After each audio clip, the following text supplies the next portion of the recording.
અને માર્ચના અંત અને એપ્રિલની શરૂઆતમાં ફરી કુદરતનો મિજાજ બદલવાના એંધાણ દેખાઈ રહ્યા છે. હવામાન નિષ્ણાંત અંબાલાલ પટેલે પવનની સાથે કમોસમી વરસાદની આગાહી વ્યક્ત કરી છે.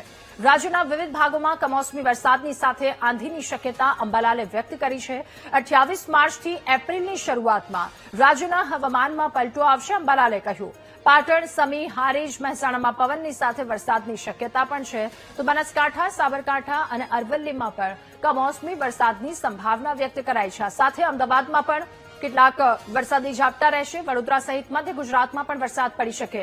સૌરાષ્ટ્ર, રાજકોટ, જામનગર, દ્વારકા સહિતના વિસ્તારોમાં વરસાદ આવી શકે. બાગાયતી પાકો પર પવનના કારણે અસર થઈ શકે, તો ખેડૂતોએ ખેતરમાંથી ઉપાડેલો માલ ઢાંકી રાખવાની સલાહ પણ આપી છે. સાથે માર્કેટ યાર્ડમાં પાક ન પલળે તેની જાળવણી રાખવા માટે પણ અપીલ કરી છે. તો 12 થી 16 એપ્રિલમાં પણ હવામાનમાં પલટો આવશે, અંબાલાલે કહ્યું.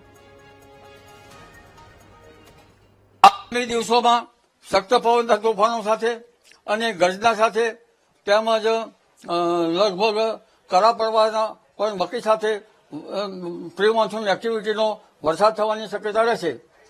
દેશના ઉત્તરીય પર્વતીય પ્રદેશોમાં ભારે બરફવર્ષા અને પવનના તોફાનો સાથે હિમવર્ષા થવાની શક્યતા રહેશે. પરંતુ તેની અસર છેક રાજસ્થાનના સંલગ્ન ભાગોમાં થવાની શક્યતા રહેશે.